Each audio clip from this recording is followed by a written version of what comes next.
All right, we are live with episode 56 of.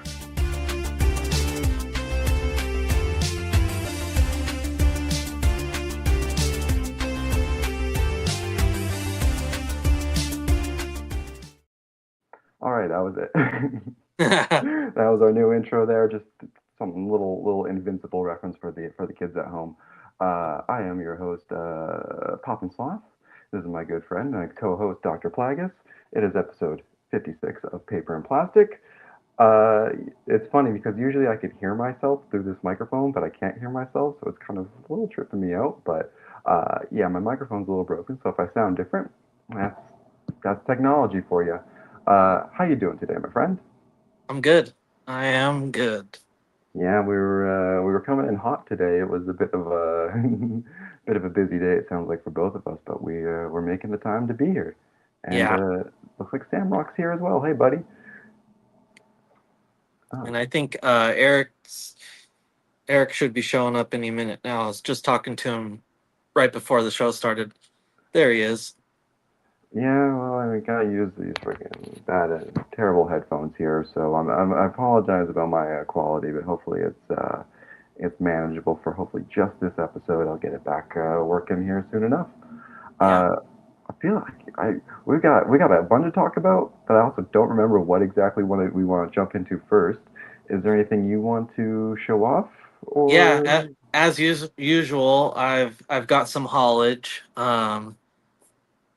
Yeah, I think I definitely had I got to take a trip out of town last week and was able to go to a comic shop that I only get to go to every so often, and it's kind of a weird shop, and they don't buy any incoming collections. Mm, So all of their back stock is really just back stock that they've had since like the day they opened up, which I right. think was in the early 2000s. Hmm. So their back stock is like, and it's extremely picked through because it's literally just their back stock. So like, any of the keys that they would have gotten in between 2000 and modern times have obviously been long gone. Hmm. Because it's not like, again, they're not bringing in collections, so they're not getting old key books in their inventory. So it's kind of an interesting store. It's not great if you're going to look for you know single issues, but they have a really great selection of like trades, omnibus, hardcovers, and then even like more modern single issues. Like I found like on this particular trip, I found pretty much the entire run of it's Daniel Warren Johnson Oh, series. like Oh shoot. one of the older ones. One of his older ones. Yeah, let me Oh, see. I've got it right here. yeah. Let's see. I'm curious now. You know, I love a little Darren Warren Johnson stuff. Even though I'm pretty sure I said his name right there. Oh I yeah, swear. duh. The moon is following us. Oh, that's one. Okay, that's sorry. I thought you were talking about like one of like an older one. That's yeah. No, No. that's an incredible series. Yeah, when did this come out? It only wrapped up like last year. Oh, okay. Yeah, so Yeah, I ended up buying, I don't know if it's the hardcover or the trade. yeah, Yeah, because that story made me cry. yeah. um, So good, so good. yeah, really good. But yeah, so I found almost the entire run of that in single Mm, issues, which nice. they were actually in the 50-cent bins, which was really cool. I found some issues of like 8 Billion Genies, which I only have the collected edition of. So Oh, just you can find fun stuff still. yeah. Yeah, what do we got? Oh, they were talking about how they don't like when a shop doesn't have backstock issues. Yeah, Uh, yeah, early 2000 stuff is basically just 100% Bendis backstock, yeah, and yeah, that's true. it's a Very, lot very of true. Yeah, yeah. that's like, yeah. But that being said, their trade omnibus hardcover, uh, incredible selection. And so I found some really cool stuff. One of them being, and I've got the single, like all the single issues of this Mm. and the all the variants and whatnot. But I found the big Treasury edition of Jim Ruggs Hulk Grand Design, and it's just, I mean, it's just so cool. Yeah, gigantic. Beautiful. Pleasant surprise there. And then this was really cool. Um, so I found this little trade here, Kevin Eastman's Totally Twisted Tales, which collects all the stories that him and Simon Bisley did together, which I should know them all by heart. Very Angry Seven, Thumpin' Guts, and Biz and Buzz are the stories that are collected in this. And I don't know, I've never seen this before, so really cool. And I've got all the single issues of that, but Hell yeah. just kind of interesting. Yeah, I'm just kind of trying to figure out what all I got here. Okay. Yeah. So I also picked up this, which is Strange Tales, I think volume 4, which is really cool cuz it's got some kind of some weird takes on some Strange Tales stories. And Peter Bagg has some work in here, and Were you holding it upside down, or is it an no, upside down? Okay, that's how it comes. Yeah, okay. I mean it's supposed to kind of be Yeah, a little goofy. That's kind of Peter Bagg style. yeah. I love Peter Bagg. Hell Love yeah. his work, and it's fun to see these guys that kind of have a different take on comics. And Mm, I guess they kind of call it like outlaw comics or underground, or just indie. yeah. um get to do stories on Marvel. So like Peter Baggs in here, and then you've got Jim Rugg doing Hulk. Just kind of your more alternative guys who you Mhm. wouldn't normally see on the big publishers doing big publisher stuff. And so, kind of in line with Strange Tales, we got this great cover here that Stan Sakai did. Oh, that's so good. Yeah, really cool. Wow. So as soon as I realized Stan had a variant cover on this series, Mm. of course I had to pick it up. Was that one you found out in the wild, or you? Yes. Yeah. Oh, okay. Right Yeah, on. yeah. Another cool one, kind of an anthology indie underground. Um, I found Twist number 1. So I actually found this and Twist number 2 in the dollar bins at Yeah Comics, and this also has Peter Bagg in it, as well as Basil Wolverton, who I love, Dan Clowes, Robert Williams, just some of my favorite indie underground guys. That's So sweet. cool stories. And then this was a really pleasant surprise, and yeah. So I had a visit at Yeah Comics last Saturday, Mhm. and I picked up a handful of books, and I picked up this issue of Fantastic Four because it's kind of in the era that I'm Mhm. collecting right now. Yeah. And I got home with all my books, and I was kind of taking them out, bagging and boarding them. And to my surprise, it had a John Byrne autograph inside. Um, That's crazy. yeah, so I got this. This was a dollar bin book, so that's why I was putting it in a bag and board. And when I popped it open, yeah, I found that. I don't have a John Byrne autograph, so Well, now yeah, you now do. I do. Yeah, really happy to have that. Obviously a legendary creator, did some really great works.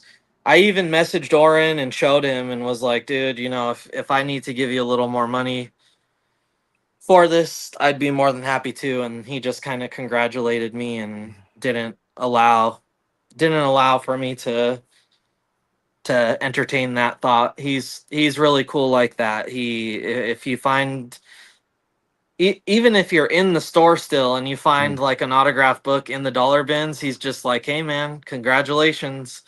Um, so yeah, Jim, we know. I know you, A lucky Red son of John a. Byrne original. Wow. Hey, I mean, I wouldn't say Fantastic Four is my favorite work of his, Mm. so I think a lot of people it is. But I can't really think of what my favorite would be. But it definitely wouldn't be Fantastic Four or X Men, which are kind of like his two big ones. Yeah. Um, Another thing that I'm really excited about that I got, not too special, but I got the hardcover collected edition of Swamp Thing Green Hell. Oh, that's the okay. Very nice. Yeah, it was. I think it was like a 3 issue Yeah. Black Label series, and they're kind of plus size. Yeah. Um, it doesn't have the slipcover on it because I like to take those off when I'm reading the book. So do you know the whole thing with that series about how long it took to come out? No, I don't. I think there was a full year between issue 2 and 3, or yeah, like issue 3 took forever to come out. I don't know why it was, but that was one of the first books I read when I first Oh started getting wow. into comics was Green Hell, and then yeah, it was like just just just went on hiatus for forever. But it's a Yeah. great series, great little mini series. Yeah, Oh, I bet. Yeah, it's kind of in line with the Black Series, Wonder Woman, Dead Earth. I mean, not they're not related, but I yeah, loved that book so much that when I saw that, I was like, oh, I gotta give this a shot. They had issue 2 and 3 available, which they kind of those like floppy versions of the bigger like hmm, magazine yeah, size yeah. were really attractive to me, but I couldn't find the issue number one, so I went ahead with the hardcover, and I mean it's beautiful too. Maybe it was issue between issue 1 and 2 then, and maybe that's why they had you could find issue 2 and 3, but one maybe was the came out the year prior, like the full 12 months prior. Maybe that was part of it. But yeah, Yeah, man, great series, and we might be talking about that more later. yeah, definitely. I'll probably be done reading it by the end of tonight, so I might be ready to rant and rave by next weekend. Hell yeah. So I've also been lucky enough to score a handful of figures that I was wanting to Mm-hmm. get. Mm-hmm. Mostly unexpectedly. I kind of haven't really been looking, but I just kind of have looked when I've been at the store, and Yeah. I think I've pretty much gotten everything I was hoping to get. So, firstly, I got Oh, Eclipso. hell yeah. Yeah, Right on. he looked great, and I've got an awesome cover to pair him with. Nice. And then I also picked up this version of OMAC. I just thought this Oh, figure looked super sick. yeah. Yeah. And I don't know a lot about this version, but when I was at Yeah Comics this Saturday, Mm-hmm. I actually found that comic right there. So I've got, and I found the whole series actually. So I've got a handful of great issues to pair with him, and as well as I'll learn about him first and Yeah. decide if he's worthy of a post on my page. And then today I found the Martian Manhunter that I was really hoping to get. I think Sweet. I like this version a lot more than the other that they put out. Mm. So happy to find him. And I think they're basing him off of Dan Jurgens' Mm-hmm. Martian Manhunter. So Yeah. Justice League of America, I believe. yeah. And then I found the Platinum edition of Black Canary, Nice. which this was the big one. This is the one I Mm-hmm. really wanted to find. And Nice. her screaming face, I like. I'm down with that Yeah. one. It Uh makes sense. the other two Yeah. not really great. Well, you But gotta yeah. give her the screaming face. I mean, Yeah. that's Black Canary in a nutshell, right? She's just screaming at you. And then lastly, oh, I don't know if you could see it. Well, I bought a couple pieces of art from Dave recently, but they're just prints. So Mm-hmm. nobody get too excited. But he had something really really cool. It's not really comic related, but Mm-hmm. probably for gosh the last 30 years now, or Mm-hmm. no, about 26 years, because we're Yeah. in 2026. So in 2000 I was when I really was put onto like underground hip hop. um more notable underground hip hop artists like Atmosphere. A lot of people know Atmosphere. um and then one artist that I really really have loved ever since I discovered their music was Aesop Rock. Oh yeah. Yeah. I've been a huge fan of that genre of hip hop now since 2000 when I discovered it. And Aesop Rock is like my number one. Absolutely my favorite, probably my favorite hip hop artist of all time. And actually, February of 2020, me and my fiance Mm-hmm. uh, traveled to Portland to see Atmosphere in concert. Mm. And before we got into town early, we were going to spend the weekend in Portland. And we get into town, we check into our hotel, and then we proceed to walk around downtown and go into a bunch of shops and stuff and do a little shopping. And literally, the first store we walk into, Mm-hmm. Atmosphere's in there, and he's just hanging out talking to he seems to like know these people. It's like kind of an arts like a graffiti supply store type of shop. Yeah. And so of course we go up and we ask if we can get a photo, like we're here to see you. And then he's kind of like with this other guy who is like really long hair, Mm-hmm. long facial hair, and I kind of recognize him, but I'm not recognizing him and thinking like, oh, that's Aesop Rock. Um, Gosh. and so I'm just like, why? What I'm thinking to myself is, why do I recognize this guy? Like, who? Mm-hmm. How would I know? How would I know this person? So we walk out of the store, and then Jessica's like, isn't that crazy that Aesop Rock was in there too? And I was like, what? Like that was Aesop Rock? He was much different looking than like what I had seen Mm. basically like my whole time knowing him. Very aged. Mm. Clearly at a certain point like he stopped taking pictures and stuff. Cuz he was like a lot of gray. Yeah. Um so I like proceed to go in the store. They're not in there, and then I'm like, oh, damn, like I missed him. Mm-hmm. And then we walk around the corner, and there they are. So I go up and ask them for a picture, and Mm-hmm. they give it to me, and I'm just like, I'm so pumped that I just got to meet Aesop Rock, because he doesn't play shows anymore. Mm-hmm. So he wasn't scheduled to play the show. Come to find out, he lives in Portland, so he was hanging out with Mm-hmm. he's signed to Atmosphere's label, so they were hanging out. Yeah. They proceeded to pretty much follow us around town. Every store we went into, they were like right behind us, and so we actually kind of Mm. like hung out with them a little bit. Like we'd go into Yeah. or they'd come into the store that we're in, and they would like totally acknowledge, like, we're not following you, we promise. And it's Yeah. like, follow us all you want. Yeah. Please. So anyways, long story Mhm. short, Dave had this awesome Wow. Aesop Rock poster.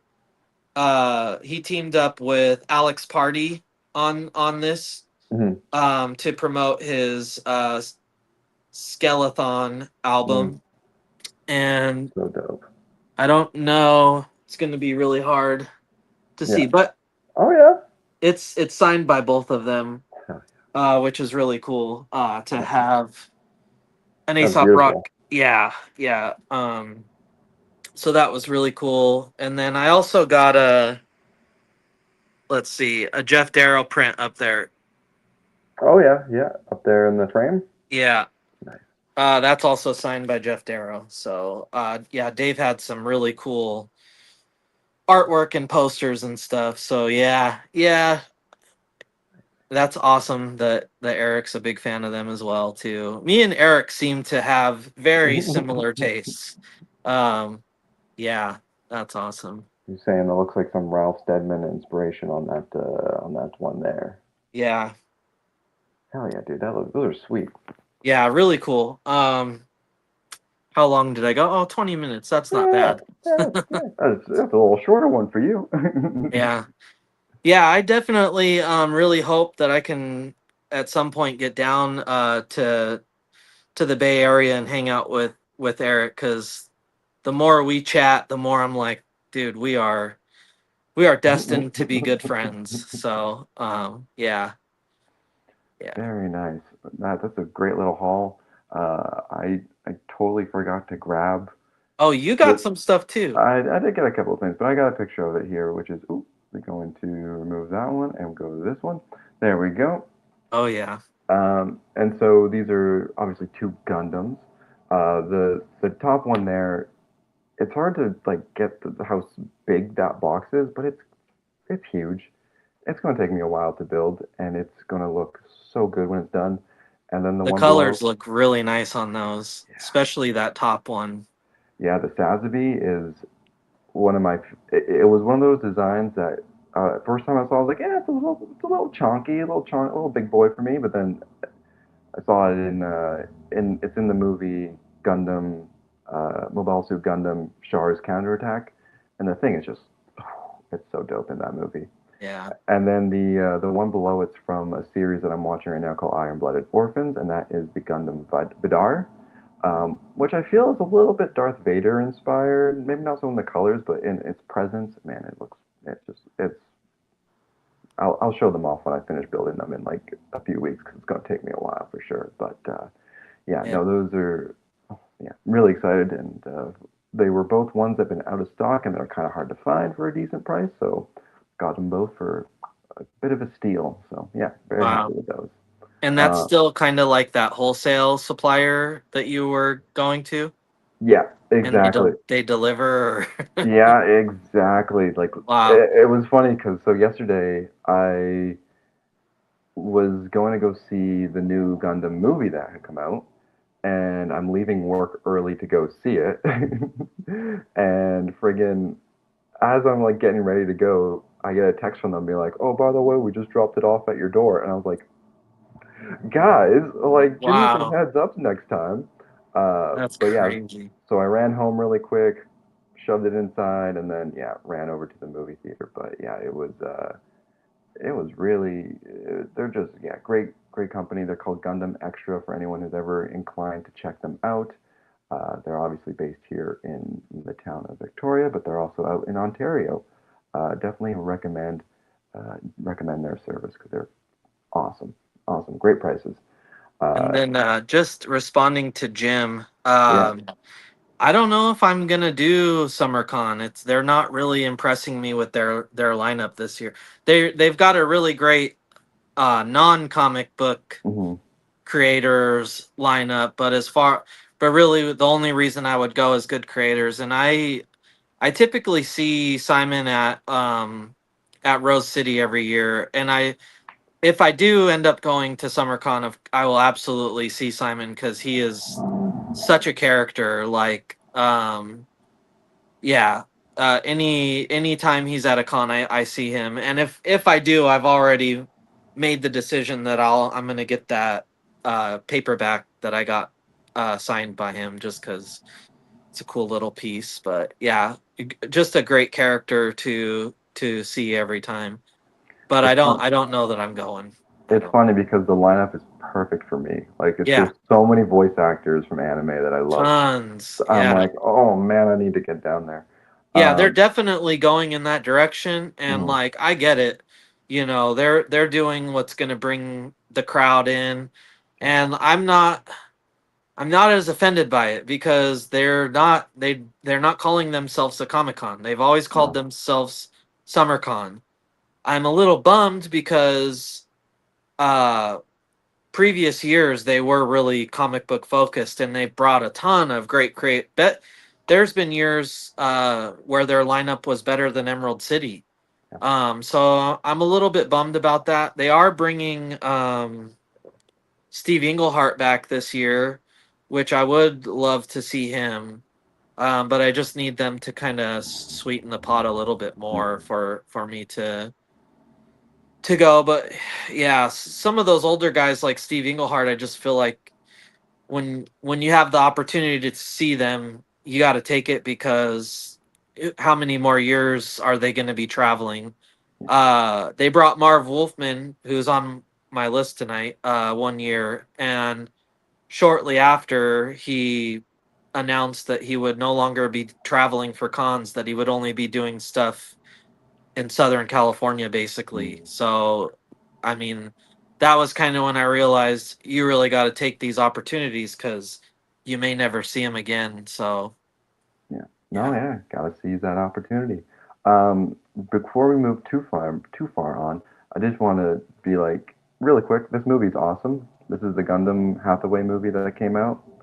The artwork for this poster Wow. is incredible, and the movie is sick. So again, go watch the first one on Netflix and go to your local theater and catch the second one. There's And no way that's at any theater in my town. no, probably not, dude. It barely played in my town. They But probably would have it like in Seattle, oh, I would guess. for sure. And yeah, anywhere that's got maybe more than one or two movie theaters. Yeah. But the artwork for this poster, I love the colors. I wish I had an actual poster of it on my wall. It looks sweet. Yeah. So yeah, there you go. All right. Do you want to get into the meats and potatoes of today? Yeah, and I do want to say a little something before we present my list cuz this is yeah, go ahead. And in fairness, I have it set up so it goes one of yours, one of mine, kind of the whole way through. So Okay. if you want to do any pre rambles, I recommend getting to it now if you're inclined. Yeah.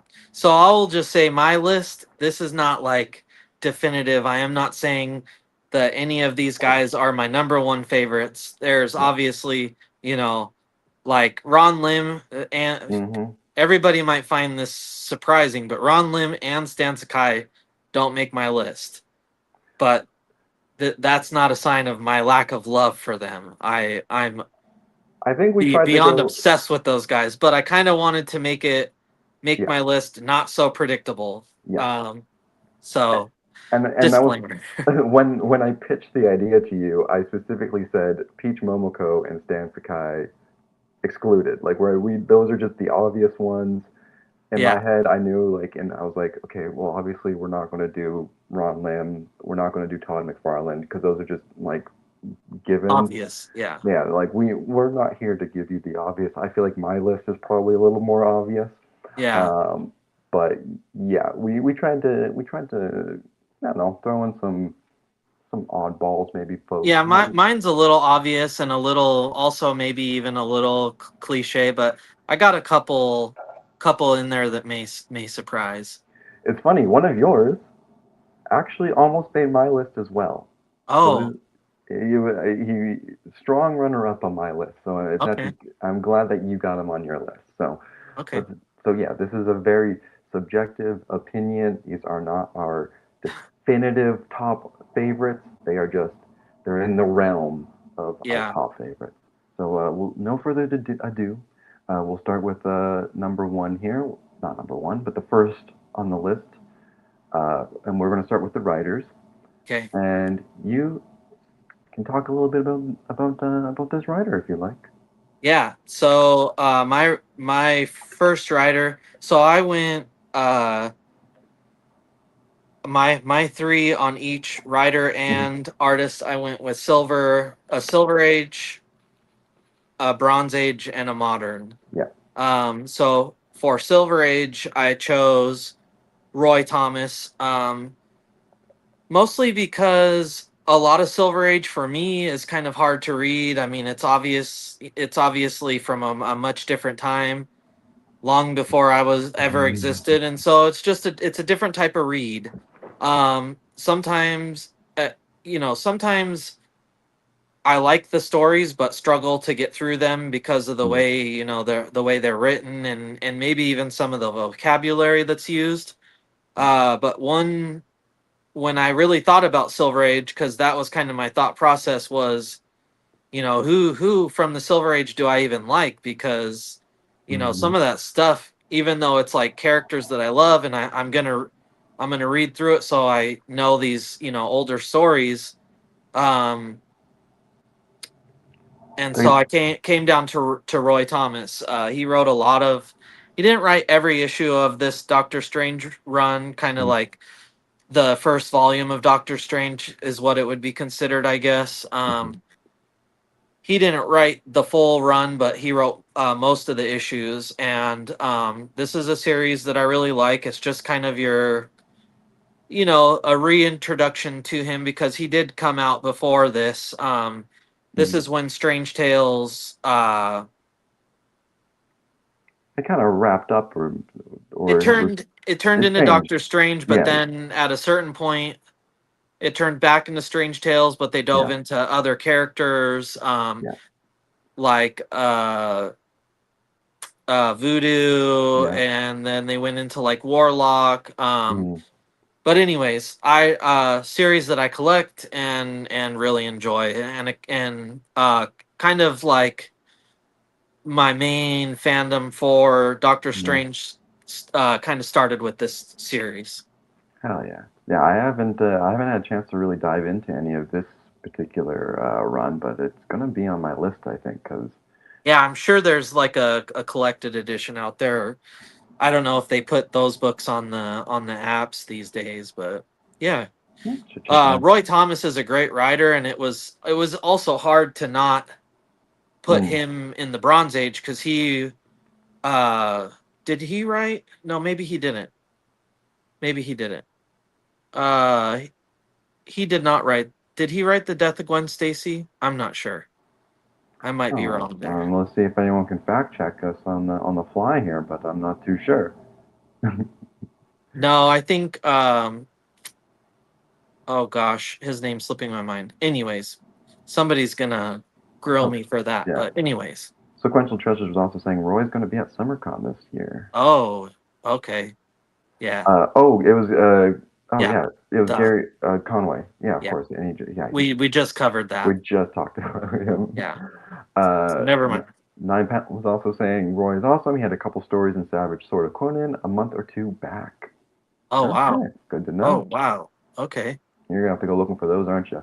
I might have them. Jim gave me a Oh, couple or Jim pulled me a couple ish or no, maybe he gave me a couple issues of that. I've got some of that. Both Jim and Eric talk that series up like crazy, so I still yeah. haven't jumped into that yet. There's a lot of stuff to But I read, so need I to. can't blame you. Yeah. I know so much.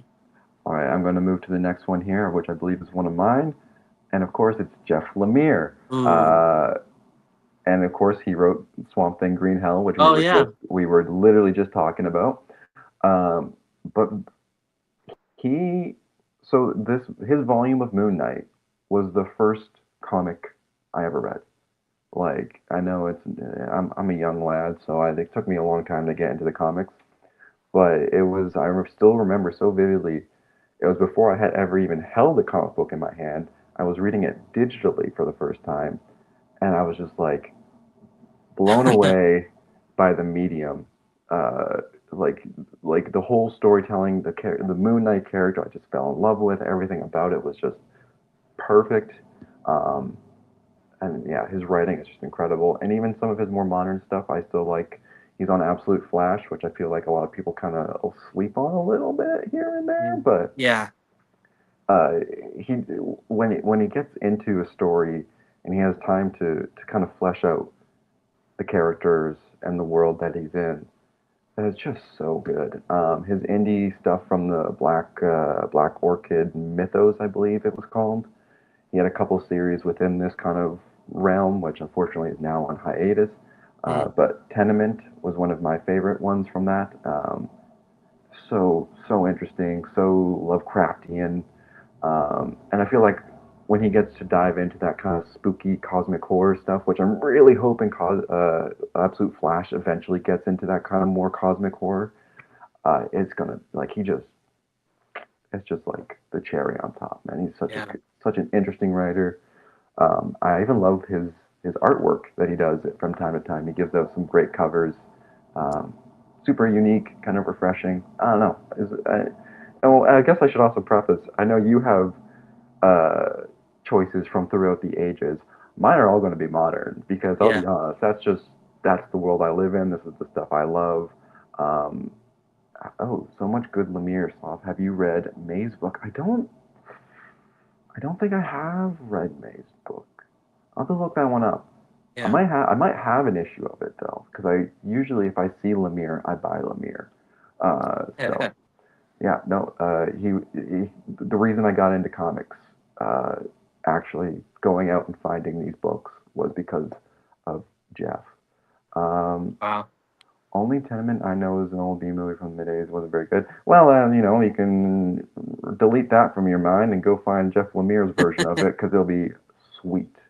Uh, great cosmic horror stuff. Yeah. And on to your next choice. Yeah. So for bronze, I chose Marv Wolfman.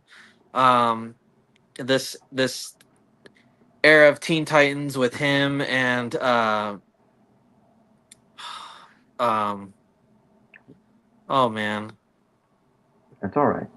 You'll get terrible. there. The oh Do you want why me to is look his name at it's slipping my mind? the new Teen Yeah, I Titans. mean the pairing of them is just classic. I'm I want to say George Lopez, but I know that's No, it's George wrong. Perez. George Perez. Yeah, George God, Perez. that's terrible. This is what I do. I forget the most important things. Anyways, their run on T Titans. I mean, it just doesn't get any better than that. It was that's to me the ultimate pairing. And I absolutely love this run, this era of run of Teen Titans. And he's did a lot of Batman during this time. Just a lot of DC that I really like around this time. So I had to go with him, and I've gotten to get an autograph by him. I was trying to remember what book I had him sign. If you love Wolfman's work, Jacob, want to miss the next? Why it's great. Oh, okay, yeah. Oh, that's exciting.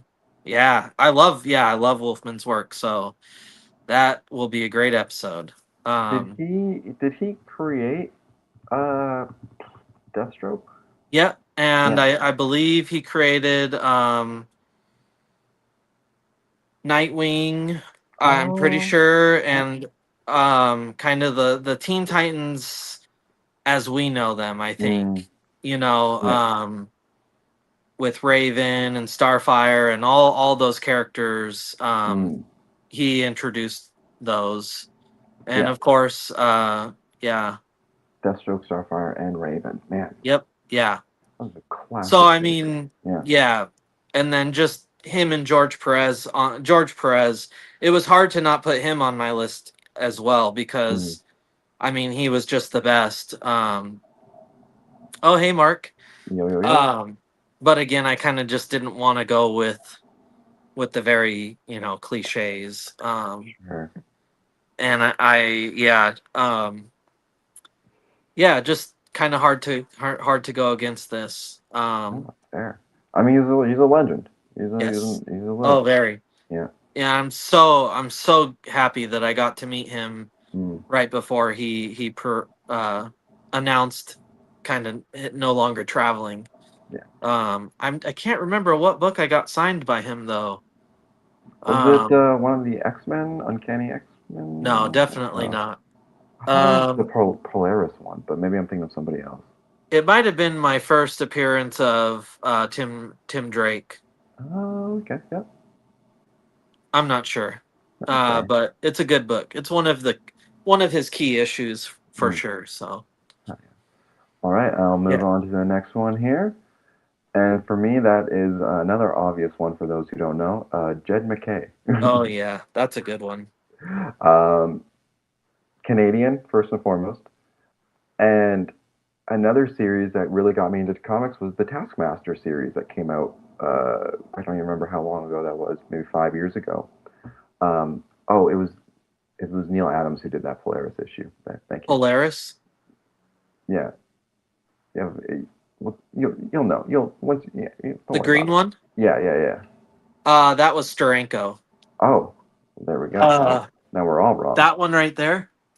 Yeah, yeah, yeah, yeah. Yeah, that's Jim Steranko. Oh, there we go. Yeah. Um, but Jed MacKay did the Moon Knight series. He's still doing Moon Knight. I'm pretty sure he's still on Moon Knight. But yeah, man, he's just a great writer. His series he did with Clea, just Strange, Ooh. another one of my just favorite modern books. Just I loved seeing that kind of different version of Doctor Strange, if you will. But yeah, his Taskmaster series is another one of those first handful of comic books that I actually picked up the physical issues every month, and it was just such a fun read. And I should probably go back and read it again because yeah, it was just super fun. I love that he can do these kind of really just not easy to read, but they're accessible. You don't feel like you have to know everything about these characters. You can just start reading it, and it's like doesn't focus too much on anything in particular in terms of like the lore or the big world buildings or like decades of history. It's just like here are the characters in front of you, and that's all you need to know. Like like so 100%. Because I've been off Moon Knight now for several restarts. yeah. But I stopped Moon Knight um A couple volumes ago. a couple volumes ago, but Jed was still on it at the time. Yeah, Um, and I just jumped back into the new one yeah. at the start of it, and I don't feel like I've missed. Like I'm one. I'm really enjoying the series, and I'm really happy to be back on Moon Knight and Hmm. enjoying it. But I don't feel like, oh, I've missed several volumes of this. I need to go back, and I'm so happy that I don't feel like that because we all know how obsessive I get, and now I have to go hunt down all these volumes. I'm so glad that I don't have to do that, and I could just jump in clean on this new. I think issue 4 came out Yeah. recently, and I'm really happy to say that I was recently watching Eric, and he just jumped in, I think on issue 4 or 3, Mm-hmm. and gave it his stamp of approval. So Eric's on Moon Knight right now as well. So pretty cool. The his ability, yes, but to also like he knows the lore and the background of these characters so well that you never feel lost Yeah. reading his stuff. Yep. He will acknowledge things that had happened. Especially, we'll use Moon Knight as an example. He'll acknowledge stuff that happened in volumes that he had nothing to do with 10 years ago. But then you he doesn't it doesn't feel like it's like okay, well now I need to like what is he talking about, like what is all of this. It's like no, you can Yeah. just read it, it's something that happened, and you kind of move on, and it's just oh man, I love his stuff. Yeah. uh, That's a great pick. and again, Canadian, gotta have a Canadian in there. uh, Yeah. yeah, but I'll move on to the next one here, one of yours. And yours, Ah, yes. yes, I don't know if I'm familiar with this writer at all, so please. Yeah, so Ostrander, I think maybe one of his more notable runs would be his run on Spectre. Mm, He did a really great run on Spectre, and that was the run that introduced Mr. Terrific. mm. Um, actually, Oh, I've got it right here. Um, oh, yeah, yeah, so he yeah. did this run of Spectre. I think they call it Volume 4. Mm, But and I do love that series. mhm, Kind of more horror themed. mm, Like really really embraced the horror. Yeah, are really great. Yes, Martian Manhunter as well. But he also did a lot of the Dark Horse Star Wars mm, uh series and issues, which is the stuff the first stuff that I ever read uh, in the '90s, and really, really what made me fall in love with comics, and is my favorite comics to collect. Although I'm getting pretty complete on the entire Dark Horse Star Wars run, which is kind of really sad for me. Because there's just, when it comes to comics, there's nothing more nostalgic about them than Dark Horse Star Wars. And so the impact that those have had on just on my life as a collector and fan, I just it only made sense to put him on the list. Great stuff, just Mm. very inventive for Star Wars. Mm-hmm. A property that I claim is one of my biggest fandoms, but I somehow hate like 80% of it. Not the only uh, one. Pretty much, mostly just like the Dark Horse era of comics, I guess. Yeah. And a big credit to him for that. So, yeah.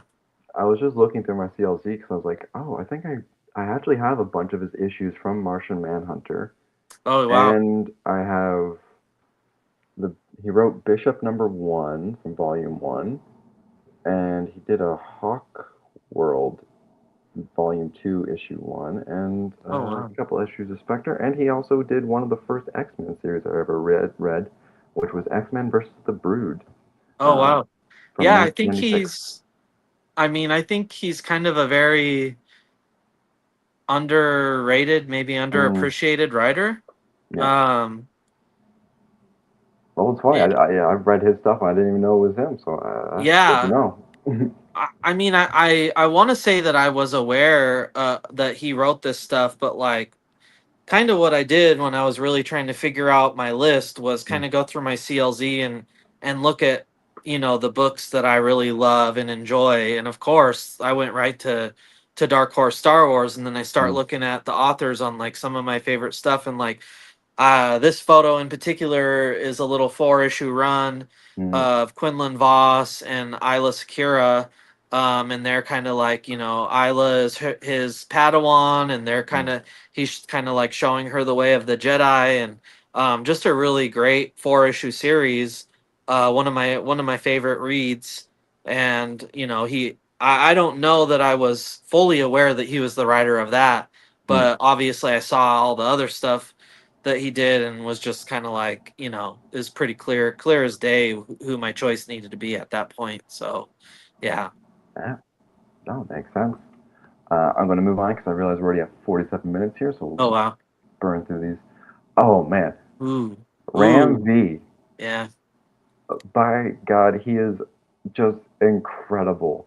Uh, The Many Deaths of Layla Starr was absolutely the comic book that got me into the world of modern indie stuff.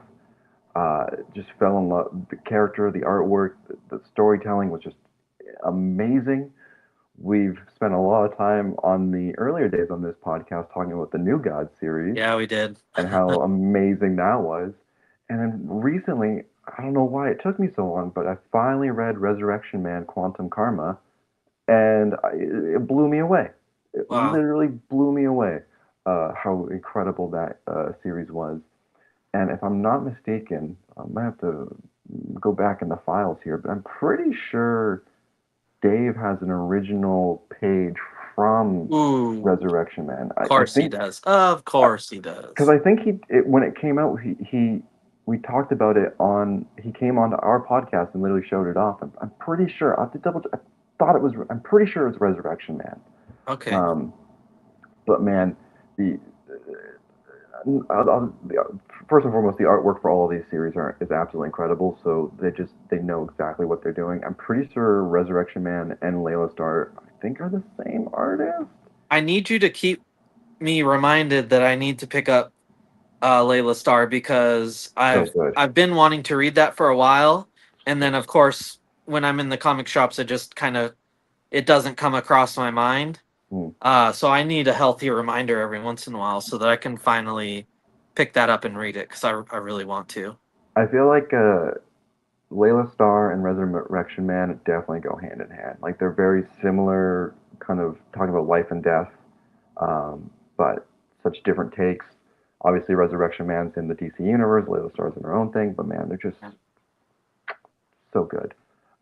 And then obviously, it's funny because he doesn't have a huge catalog of comics. He's fairly new, Yeah. um, but he does have a handful of stuff that I probably recommend, checking anything he has out because yeah, he's just so good, I so think I have interesting. some random Catwoman issues written by him that I was kind of wanting to jump into. I've been picking up a lot of Catwoman recently.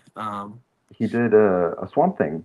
I can't remember which volume it is, but one of the Oh more yeah, recent. It's about 16 issues of Swamp Thing he did. yes, I think Uh, I have those. Yeah. really good stuff. Mm. What else did he? He did a mech series recently, which I'm gonna try to go find because I'm like I need that in my life right now. Dawn Runner, I believe it's called. Anyways, if there was any modern, fresh off the bat writer I could recommend, it would be Ram V for Yeah. sure. Just love And his then stuff. here Eric is giving us more great. Rare Flavors, yeah, Yeah. yeah, yeah. Same team as Layla Starr, yeah. Oh man. So much good stuff. All right, so now we're moving on to artists. Okay. We're at 51 minutes, so we'll not spend too much time here. Sure. I got lasagna on the oven that I'm eager Oh. for. So, Ooh yeah.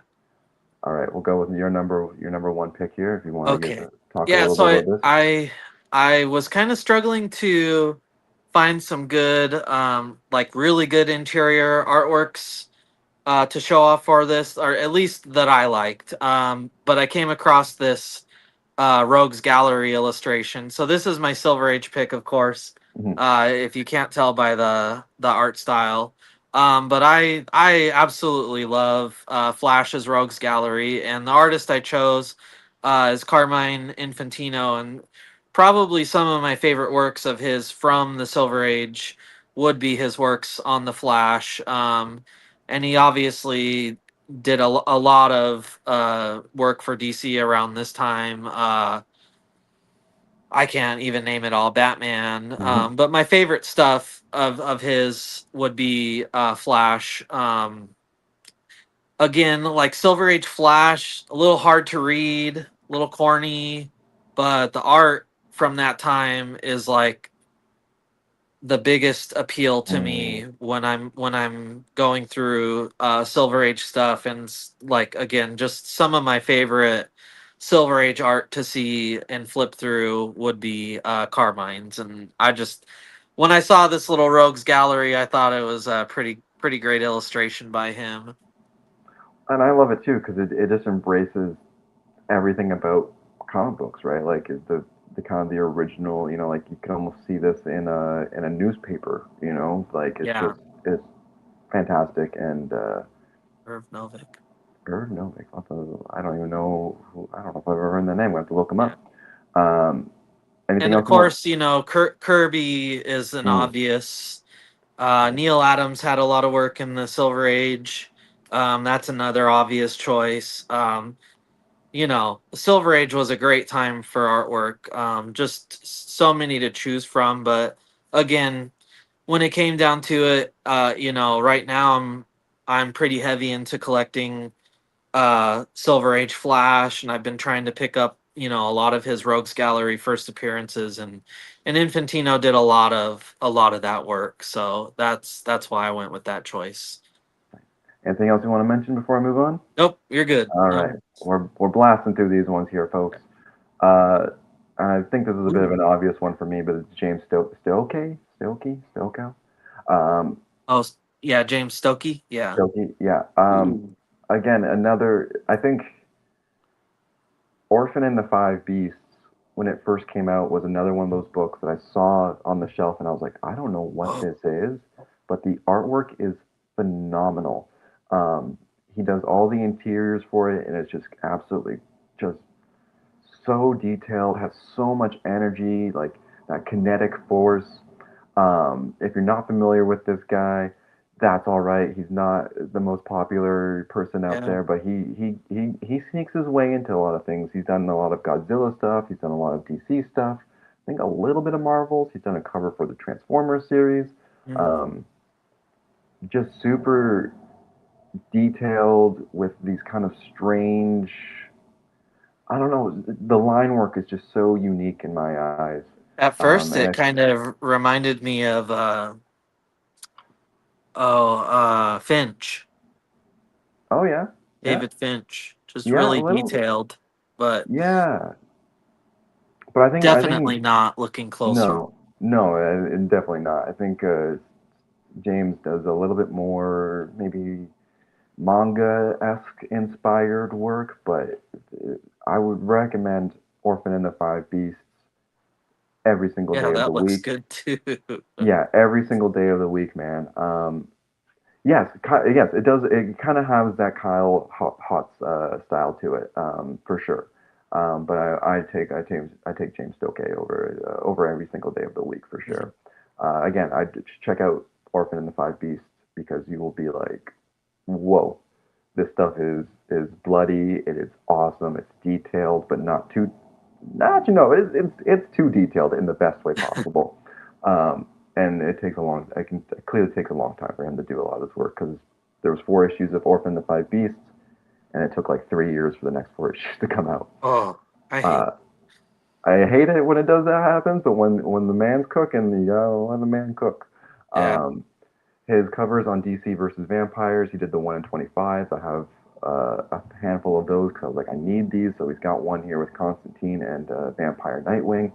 And then he did a couple issues of the Night Terrors, which are just, again, a little spooky there with that Red Hood and Robin. Um, Yeah. just some great stuff. Great Uh, stuff. Really recommend checking his stuff out whenever you guys get the chance. And we're moving on. oh Speaking, man, speaking of the devil. Neil Adams, Mm-hmm. my pick for Bronze Age.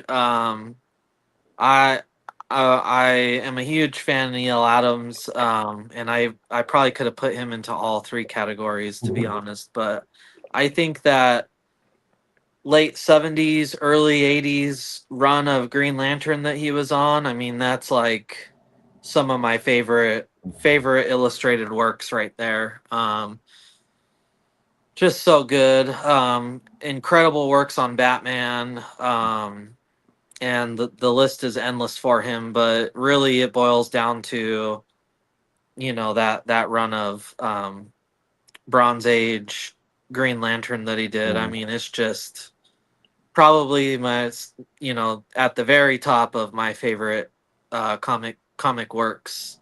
Um, so good. just really nothing left to say about that. I didn't really seek out a particular image. I just knew I wanted to obviously go with something Green Lantern, and this was a great piece. I really love I'm a big, like, I think I'm a like really attracted to faces, Mm, and like the facial structure mm. the the artists go with. And I mean, I just love his Green Lantern. I don't think anybody does or ever will do Green Lantern like he did Green Lantern. And this was just came across this image and just thought it was the perfect representation of what I like from him. And you know what? Yeah, he Sequential saying he brought a sense of realism to comics that didn't, and that's exactly it. It's this Yeah, perfect blend of that looks like a real face, but it's clearly not. Like yeah, like he knows the medium so well, yeah, um, that he just excels in it because he knows it. yeah. He- Incredible. One of yeah, my, I mean, truly at the very top of my list as far as favorite artists go. hell yeah. Um, Yeah, great stuff, and so much of it too is just yeah. yeah, and I don't know. I mean, a year ago or so, I found the autographed issue Hmm. of Batman in the basement at Ron's, which Hmm. hangs on my wall and is probably like one of those pieces that if the house was on fire, I would, if I couldn't grab everything, I would definitely be grabbing that. Yeah, and actually, I've been diving. Oh, I don't. I won't go into it. I'm being so long winded here. Love Neil Adams. Yes. All right, we're Bronze moving Age on. pick. Oh my gosh, I'm blanking on his name Mm. now, but he's the artist Alejandro Alessandro Cappuccino. I'm so bad with just names in general, so I apologize. I'm looking it up here real quick. Alessandro Ooh, Capi Capicucci. I don't know. I'm not even gonna try to say it. But he does a lot of the Jed became Moon Knight stuff. He did the Ultimate Wolverine stuff. He did this. I love this cover that he did for the Deadpool kills the Marvel Universe one last time. But honestly, it's his stuff on Moon Knight that I see so much of, obviously, and his stuff on Ultimate Wolverine. I was like, all right, this is one of my favorite artists. Like his understanding of like negative space is just like again, you look at his stuff on Moon Knight, and it's like Moon Knight's this character that's blank white, and his understanding of utilizing that brightness, like yeah. it looks like the character's like Moon Knight's glowing sometimes. Yep. You're like you can't look at it like he's too bright, um, but it's just incredible. His stuff on Ultimate Wolverine is it's just so gnarly. Um, yeah, I would again I would recommend checking out his stuff on Moon Knight because again Yeah, it's I just didn't know that he was the artist. I guess I've just never paid attention to the artist behind Jed McKay's Moon Knight is, but yeah, now that I see the image, I've read that. yeah. I don't Yeah, know I he love his art style, and that's a big part of what makes mm, the Moon Knight so enjoyable and readable too. Is it's just got a really great art style that flows well with the story that you're reading, and just makes like you were saying, how like kind of how quickly you get through the issues. hmm That's when like you're really having a good read when it ends and you're like not ready for that, or you're like, God, that was a short book, when in reality it was just a regular book. Yeah, that's a great and choice. he's one of those artists that when I finish a lot of his stuff on Moon Knight or Ultimate Wolverine, I'll finish reading it and then I go back and I just look at the art because Yeah, it's just again it's refreshing. It's really well thought out. I mean, obviously, so many artists out there are really well thought out, but his stuff just there's just a certain perspective that he brings to his work that it's just uh, it's yeah, again accessible. It's easy to look at. yep. It's wonderful to look at. All right, we're getting to our last few here, and we're gonna get right into it. Oh, And this was someone who almost made my list, by the way. yeah. I'm I hope I say his name right.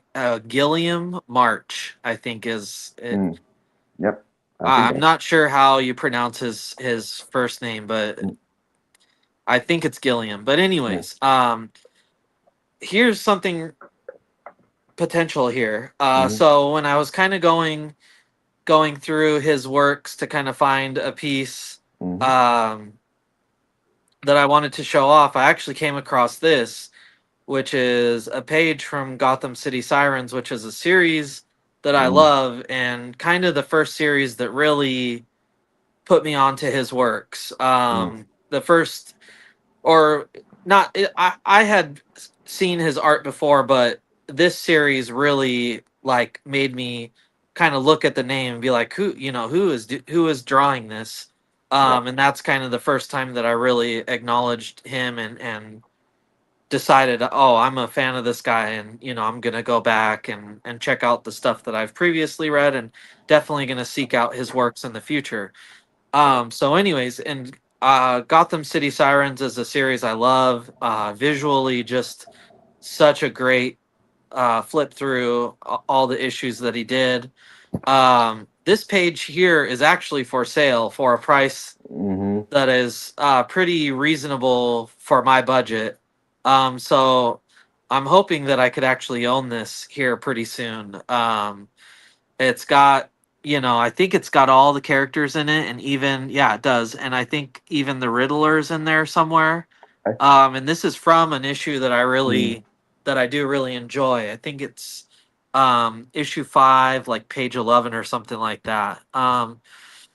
So yeah, and again, a big part of what makes me a fan of these guys is kind of when you break their art down without the color. Mm. Um, just something about black and white that really appeals to me a lot. Another artist that was close to making my list was Gene Colan, and I've always been a fan of his, but I really became a fan when I went through uh, a run of his Tomb of Mm. Dracula in just black and white, and just I mean the art was incredible, and this is a great representation of someone who, you take away all the fancy details and coloring, and dumb it down to what it is, and it's still just I mean I would happily look at and read the comic this way too.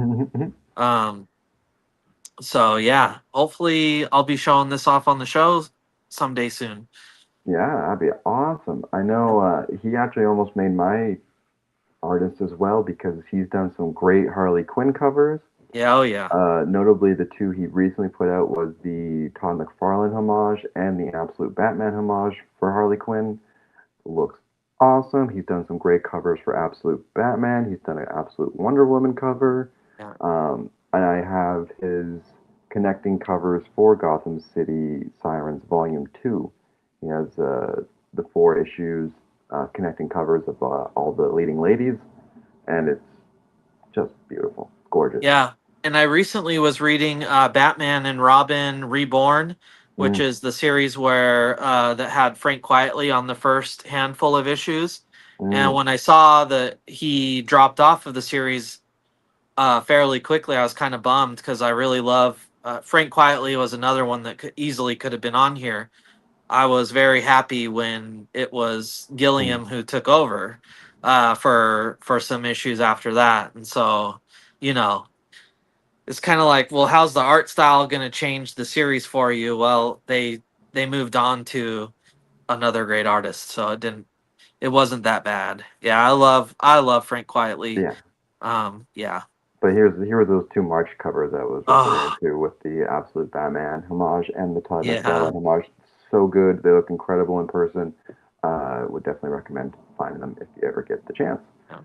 All right, I think I have just the one more here. Ooh. I mean, I had to throw in David Mack. Yeah. Thank Um, you. Again, so his cover for Many Deaths of Layla Starr was the reason I picked up that book. Mm, And again, that was one of the books that kicked it all off in the world of indie stuff for me, from Image and on all these kind of independent, non-Marvel and DC stuff. It was David Mack's cover for Layla Starr. Um, and man, his artwork just speaks to me on just such a profound level. Like yeah. it's beautiful.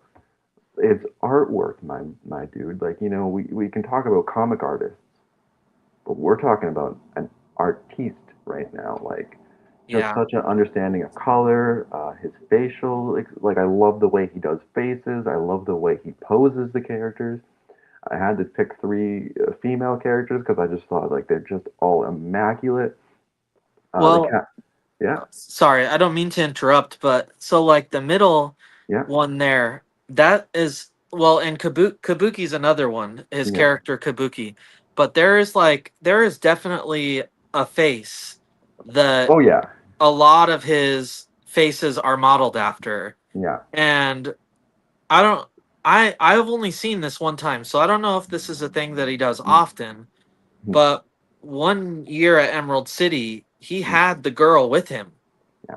The face that you've seen hundreds of times that he's done, this girl was with him, and I mean, she was just like, I mean, like his paintings, one of the most beautiful women I've ever seen in my entire life. But it was just like so crazy to see her and be like, I don't know if it's his girlfriend, wife, or who she is, but she was there, and it was like as soon as you saw her, you were like, oh my god, like That's that's her. Yeah. a person. That's like his.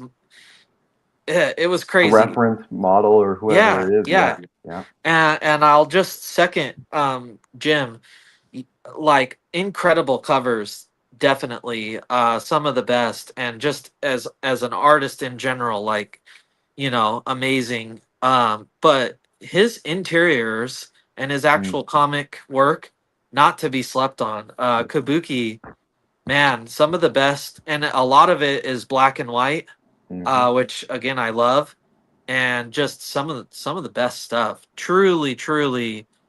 Uh, I don't think. I mean, obviously he has the recognition from Daredevil creating Echo, but I still just don't feel like he's as appreciated as he should be. No, he's one of the greats. Like Yeah, in my book, he's like there's sometimes, especially no, no offense to Momoko these days, but I mean, sometimes her work feels a little, you know, lackluster for lack of a better term. yeah, And I love Momoko. She's my number one gal. sure. But David Mack, I never see a David Mack cover where I'm like, it's missing He's something. It skimped. never. Yeah, It's always incredible. Um, and he's even done some for a Superman volume a couple of years ago, and they're a little more minimalistic, just kind of outlines of Superman with the watercolor and everything, and they look incredible as well. Like it was just, yeah, incredible stuff. I'm so happy that I have a couple of his Virgin covers. There's one in the middle, I believe, is a 1 in 50 that I have somewhere laying around. I've got his Virgin cover he did for the Moon Knight #1, that oh I have yeah, framed. That was the first and the only time I've ordered an exclusive comic kind of bundle thing was for his artwork.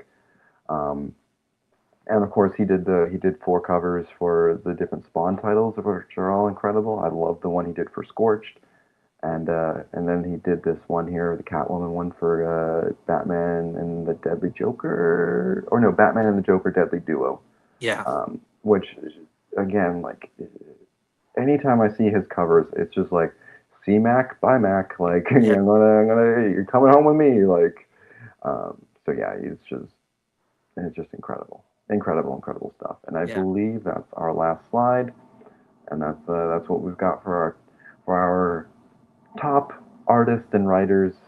It's always fun seeing your choices versus my choices because sometimes they're very different, but then also it's like we see eye to eye Oh yeah, on exactly the same reasons why these are just incredible artists and writers, and we're lucky to be um, kind of in this time where we get to experience these new guys, but still be able to go and see these old. Like it's a good time to be a comic fan, in my oh yeah, opinion. definitely. All right, my friend, is there anything else you wanted to add here before we wrap her up for the night? No, just stay tuned for next episode where we absolutely shit on our top three worst writers. And no, I'm just kidding. No, we should. We should do. No. Yeah, yeah, yeah, I don't yeah. wanna I don't wanna put anybody down. I don't like that. There's too much of that negativity out there. We could do least favorite. I don't want. Yeah. No, I'm not into You, it. Frank Miller, you get away unscathed this time. Yeah, exactly. Yeah, no. Yeah. Yeah. No, it's just great to be back. Sorry that we've kind of just consistently fallen into this every other week show.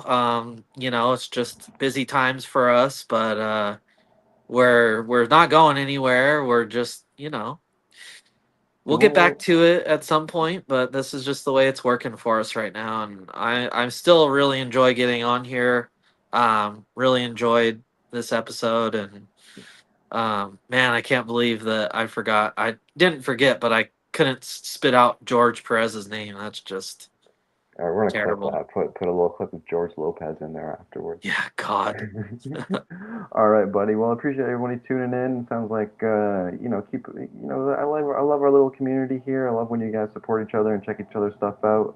Yeah, And go back and watch some old videos. Uh, as long as the show continues and doesn't officially end, I'll always be watching as always, and we appreciate that so much yeah, to you, Sam, and everybody else who tunes in on a regular basis. At least you guys didn't make mistakes Toronto for Adams, though. I No, mean, but that we, Adams was on X-Men around that time, and like Steranko, Adams, maybe not so much Kirby, but it's all like it's all very classic stuff. So that, yeah, forgot. Uh, yeah. nah, it's all good. It's all good. You also, you don't need to talk about the Mister Well, there Sinister. is I think it's George Garcia Lopez, or I don't know. The guy has like two first names and two last names. George Luis Garcia. I mean, it's crazy. So I always kind of confuse him and Perez. Yeah. Anyways. As long as we're not mistaking Sinestro for Mister Sinister, we'll be okay. Oh God. Yeah. That's a classic. I love, That's what happens. Yeah. George Luis Garcia Lopez. Yeah. Tell me that's not a yeah, tough one. especially when the Also camera's on. also a great artist though. And somebody that could have easily made the list as well. So. All right. Well, there we go, my friend. Thank you, everybody, for joining in on this episode of Paper and Plastic. We appreciate you guys. And for the last time, this has been.